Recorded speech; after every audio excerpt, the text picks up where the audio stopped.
asalaamaaleykum mbokk ñu suivre si Daaray Technologie ñu ngi leen di gërëm te di leen jaajëfal dal leen ak jàmm si seen nouvelle vidéo alors si vidéo bi dinañ jàng peut-être par exemple comment nan la ñuy def ba supprimer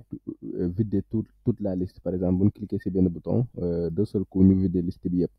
alors pour cela il faut que ñu ajouter beneen bouton donc n'est-ce pas ñu tuddee ko vider liste ok supprimer fii mënoon nañ def supprimer un élément tout simplement supprimer le premier élément ça occupe beaucoup d'espace donc fii supprimer élément par exemple léegi bouton bi ñu dupliquer ko ñu def vider liste vider la liste voilà ok fii nañu def vider liste par exemple ok voilà ñu dem actualiser ñu xool donc vider liste bu ñu cliquer normalement bu dee fii 5 éléments moo fi nekk wala 3 éléments lépp lañu war a supprimer d'un seul coup alors nan lañ koy defee donc pour cela mën nañ utiliser benn boucle for each mais pour cela parent bi il faut que ñu récupérer enfant mi yëpp alors donc ma créer benn fonction vider liste fonction vider liste voilà ok vider liste la lay def déjà damay sélectionner parent bi mooy liste item donc normalement liste item avec quel sélecteur laa ko récupérer liste item nii laa ko sélectionner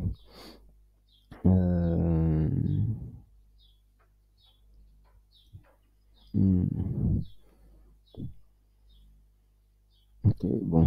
mën naa def par exemple toi le parent point child note comme ça donc ma def ko ci benn variable bu tudd enfant ok est égal à ma def clg console.log de enfant donc ce sont les enfants du parent donc liste bi mooy parent bi donc ça ce sont les enfants avec child note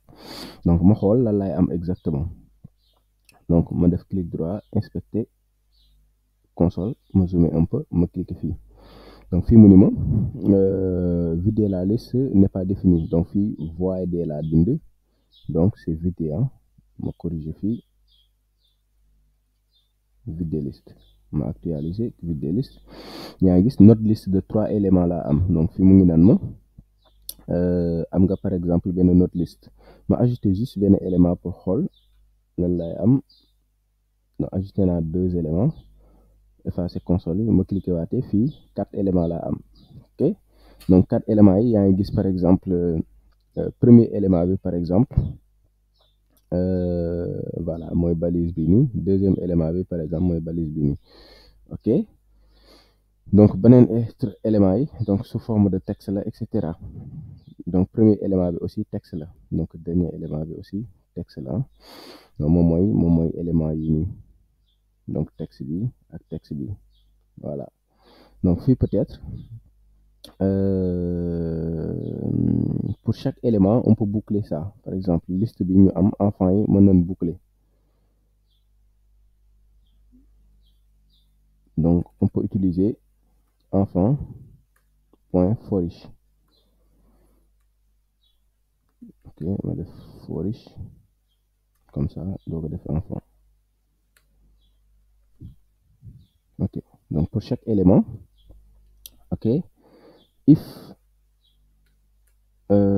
donc fii parce que boo xoolee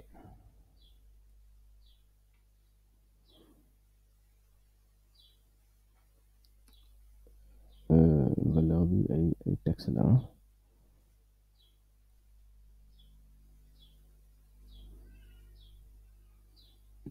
si boo xool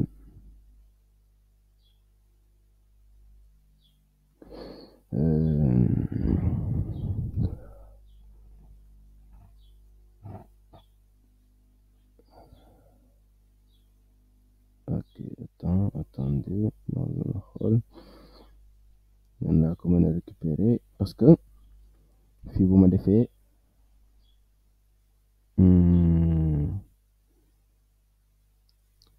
clg élément ma xool lan lay am ok ma cliquer mu ni ma enfant is not definite, donc fii enfant avec S la, enfant utilisé naa ko 2 fois.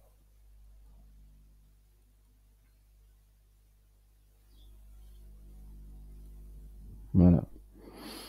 donc fii yéen a ngi gis chaque jour valeur bi lii lay doon, donc dama bëgg a xool on clic, voilà not name bi laa soxla, not name donc ou bien not type fii yéen a ngi gis not type bi 3 la, donc not type 3 ça veut dire tout simplement nœud de type texte la, donc man nœud de type texte yi bëgguma leen, soxlawuma leen quoi en fait. Donc fii lan laa mën a def, mën naa vérifier est-ce que not type bi, donc fii par exemple bu ma defee point not type di nga gis ni 3 la may affiché, donc fii point not type console.log de point not type, ok voilà fii yaa ngi may gisal mu may affiché not type laa def wala not name laa def, donc not type même not name bi sax baaxoon na, donc not type pour mu afficher ma 3 yi, donc 3 yi ça veut dire que nœud de type texte la, boo gisee 1 mooy balise la, donc 3 nœud de type texte la, 1 balise la, donc loolu waxoon naan ko. Donc nœud de type texte comme 3 la, bu dee da nga jël balise par exemple noo koy xamee, bu dee boo bëggee xam nœud yi par exemple balise dafa am ay attributs id, par exemple fii id égale valeur par exemple, fii am contenu, donc balise bi 1 la par exemple, not type 1 la, bu dee attribut not type 2 la, bu dee par exemple texte wala par exemple espacement not type am 3 la, donc loolu aussi da ngeen ko war a comprendre. Donc fii 1 not type am 1 la, donc fii dama naan ko pour chaque élément si n'est-ce pas élément le not type point not type, si le not type de l'élément est égal à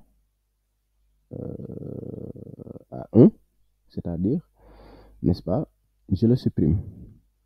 dama koy supprimer carrément, donc fii je fais quoi, élément point remove, voilà donc ba mu jeex, donc vider la liste, au finish il va tout supprimer, ok ma daal di actualiser, ma daal di enregistrer beneen pour xool, donc fii ma cliquer sur vider la liste, ok vide na, il a effacé vide na lépp, mais il faut que ma cliquer waat par exemple, donc fii je vais faire exactement la même chose, donc fii j'appelle cette méthode là parce que pour chaque enfant, pour chaque élément, si l'élément est différent, etc., n'est-ce pas, tu supprimes. Donc là, il faut qu'on m'appelle vider liste encore pour que def un peu de récursivité pour voir ce qui va se passer. Donc quand je clique sur vider la liste, voilà, donc il a vidé. Donc il y a un message de type texte avec mon fidèle. Donc on va ajouter film pour voir. Vider la liste, vide na lépp, très bien. Maintenant idéal bi moo doon par exemple bu videz liste bi yëpp ñu afficher sunu message par exemple d'erreur, donc message bi mooy fii nii tout simplement, ok liste vide bi dañ koy dekkalaat, donc liste vide remove height, voilà donc li mooy afficher ko, donc ma daal di enregistrer benn ñu xool, ok donc ma vider la liste bam, et voilà fii mu ni ma liste vide. Donc sama gars yi yéen a ngi gis ñu ngi pratiquer fii méthode, jàng nañ fi méthode remove extrêmement important, jàng nañ fi not type aussi extrêmement important. Donc voilà, donc je pense que c'est bon pour li nga xam ne def nañ ko, après peut-être mën nañ gérer tout simplement détail bi mais fii je pense que not type on a vu presque yëpp, high child note, bon ça reste juste ay next sibling yooyu etc. Donc upon child, remove child, replace child, bon je pense pas que voilà jarul pratiquer, mais vous pouvez tester enfant nga koy jox par exemple, nouveau enfant bi nga koy remplacer etc. High child note pour vérifier ba xam par exemple am na ay enfant, parent note par exemple pour récupérer le parent, fii on l'a utilisé, child note aussi pour récupérer ay enfants, n'est-ce pas, les enfants d'un parent spécifique sous forme de note liste. Vous voyez que ici fii